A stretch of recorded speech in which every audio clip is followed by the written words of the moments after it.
빨리 집에 들어가서 이 뮤직비디오 그 가안이 나왔는데 컨펌 좀 해달라고 그래서 근데 새벽 한 3-4시에 들어가서 완전히 그 인사불성인데 뭔가 이렇게 노래가 나오더라고요. 그러다가 도저히 귀나 눈이나 가늠이 안 돼서 다음날 듣게 됐는데 아 마케팅 회사에서 왜 이 노래를 선택을 했는지 그 가사 말들이 등대잖아요 제목도. 그래서 이게 어쨌든 영화나 그 노래나 메로메에 대한 어떤 이야기들을 들려주고 있는 것 같아서 거기에서 어떤 싱크로이 있다고 생각을 했구나라고 해서 편하게 좀 본 편이에요. 그래도 저도 이 영화를 보면서 이 영화가 어떻게 보면 이런 좀 연대에 대한 얘기를 하고 있는 것이 아닌가라고 생각을 했는데요. 또 그 듀엣이라는 앨범명 자체가 어떻게 보면 서로에 대한 좀 연대를 얘기하는 걸 수도 있다는 점에서 굉장히 좀 어울리는 그런 이제 조합이라는 생각이 들었거든요. 네. 네.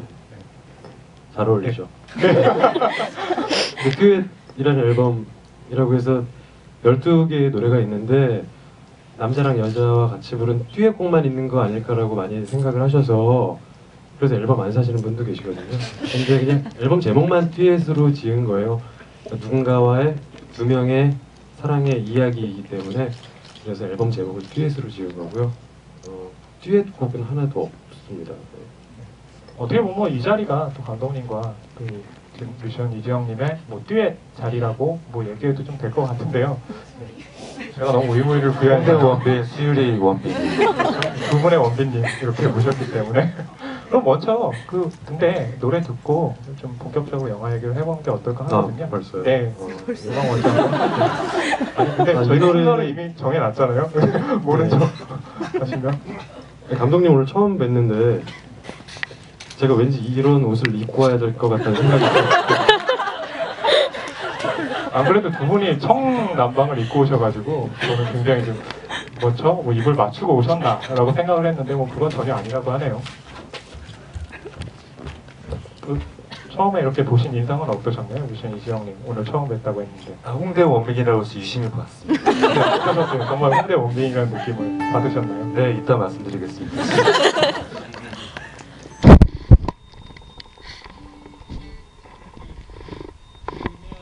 공비가 잘 아마 끝에까지 전달이 안 될 것 같긴 하거든요.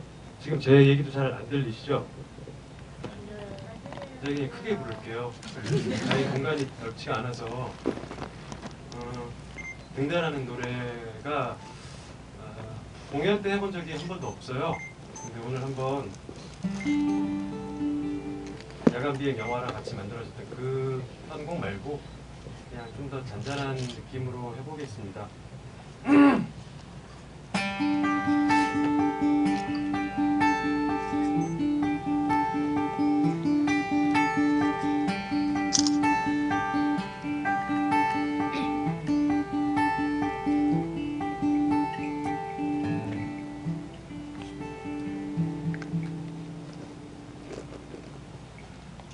캄캄한 어둠 속의 달빛 오늘도 나의 길을 걷는다 아무것도 보이지 않을 때 내 곁엔 아무도 없을 때 깜깜한 어둠 속의 불빛 드넓은 너의 바다를 지나 거친 파도에 비틀거릴 때 갈 길을 잃고서 헤매일 때 이 밤을 가득히 더 밝혀줘 따뜻한 집으로 갈 수 있게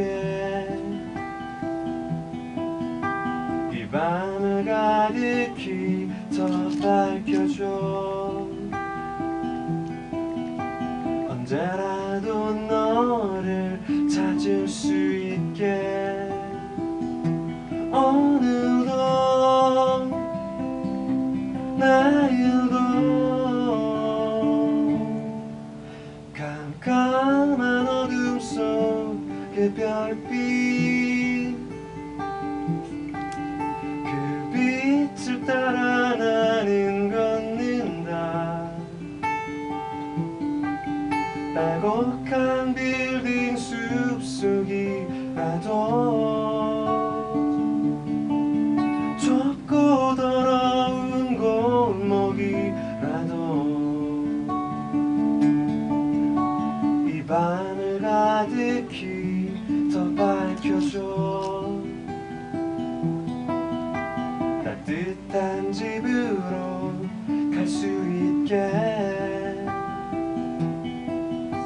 내 맘을 가득히 더 밝혀줘 언제라도 너를 찾을 수 있게 오늘도 내일도 그렇게 내 곁에서 늘 항상 이 밤을 밝혀줘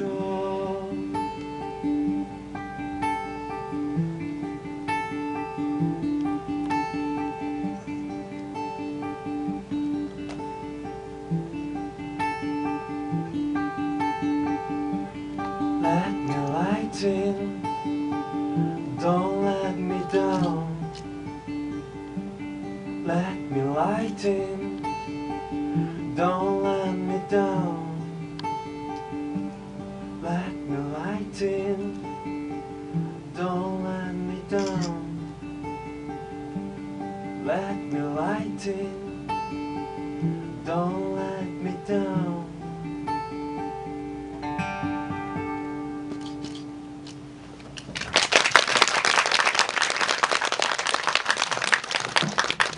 네, 야간 비행의 그 뮤직비디오를 감상할 때와는 굉장히 좀 다른 분위기의 음악인데요. 굉장히 좋은 느낌이 들었고요.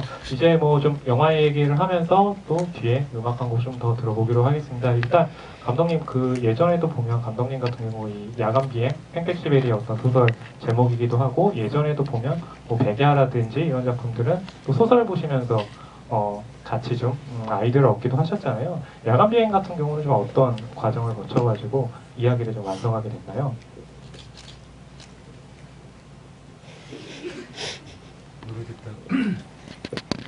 노래 듣다가 영화 얘기하려고 하니까 정신이 없네.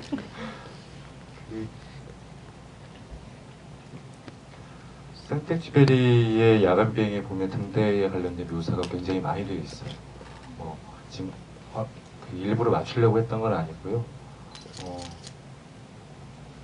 실제로 야간 비행이니까 별빛 그리고 등대 뭐 이런 것들에 대한 묘사들이 끊임없이 계속 비행기가 이제 날아가는 동안 묘사가 많이 되어 있는데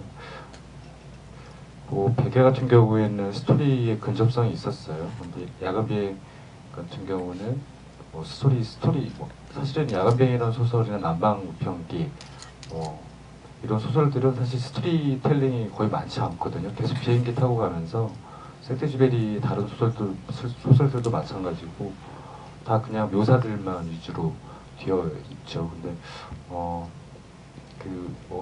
익히 여러 번 이야기했었는데 팔부작 드라마의 야간 비행을 차용하게 됐던 것도 역시 그런 어떤 정조나 정서들을 좀 차용하고 싶었었고 역시 이 영화에서는 그런 어떤 정서들을 좀 많이 반영하고 싶었어요. 사실은 그 야간 비행이 주는 어떤 이미지 그런 것과도 굉장히 좀 어울린다는 생각이 들었는데요. 그 얘기 듣기로는 또 이지영님께서는 사실은 이 영화를 여러 번 봤다는 얘기를 들었습니다. 사실 이제 보시면서 어떤 인상을 받으셨는지도 굉장히 궁금한데요. 우선 이걸로 여러 번 보게 된 거는요. 솔직히 말씀드리자면은 극장에서 볼 수 없는 상황이어서 개봉 전에 보고 싶었고 또 봐야 하는 영화였기 때문에 집중해서 봐야 되는데 제가 여러 가지 일 때문에 조각조각 보게 된 거예요. 한 편을 세 번에 잘라서 보게 될 수밖에 없는 상황이었어요. 그래서 안 되겠다 해가지고 다시 제대로 처음부터 끝까지 방해받지 않고 극장에서 보는 것처럼 봐야겠다 해서 그래서 여러 번 보게 됐죠. 네. 집중하고 보고 싶었어요. 영화를 보시면서 좀 어떤 느낌을 받으셨나요? 이 영화에 대해서. 우선 이용 씨가 너무 잘생겨서 모르겠어요. 여자분들이 기용 씨 얼굴 보면 어떨지 모르겠어요. 저는 너무 잘생겨서 저기 계시는 분이죠? 칭찬하고 싶진 않았는데 살짝 웃고 계시네요. 실제로 보면은 얼굴이 더 작겠지라는 생각을 했거든요. 앞에 이렇게 걸어오는데 정말 실제로 보니까 키도 더 크시고 얼굴도 너무 사실 저렇게 작을 필요는 없어요. 그게 너무 멋있었어요. 네, 이게 제가 농담인 거고요. 말 없는 기웅의 마음을 너무 잘할 것 같았어요, 그냥. 네. 정말 처음부터 모르겠어요. 감독님이 어떤 마음으로 묘사를 하시는지 모르겠는데 침묵을 선택할 수밖에 없었던 그 중간 과정에 수많은 충동들이 있잖아요. 말은 안 하고 있어도 머릿속에 한 100만 개 정도의 말풍선이 있을 것 같거든요. 이용이라는 캐릭터가. 그 마음을 좀 다른 각도에서 저도 어렸을 때 청춘 때 그런 수많은 충돌 속에서의 침묵을 선택할 수밖에 없었던 시절을 겪어봐서 잘 알 것 같은 느낌이 들었어요. 기웅이 얘기를 좀 해주셨으니까 사실 이 영화는 뭐 기웅이도 그렇고 여러 인물들을 굉장히 좀 비슷한 비중으로 다루고 있다는 생각을 받았어요. 일단은 기웅이라는 캐릭터를 좀 어떻게 가져가시려고 생각을 하면서 성격을 그렇게 침묵이라는 것을 좀 선택을 하셨는지 그 과정에 대해서 그럼 감독님께 한번 좀 여쭤보겠습니다.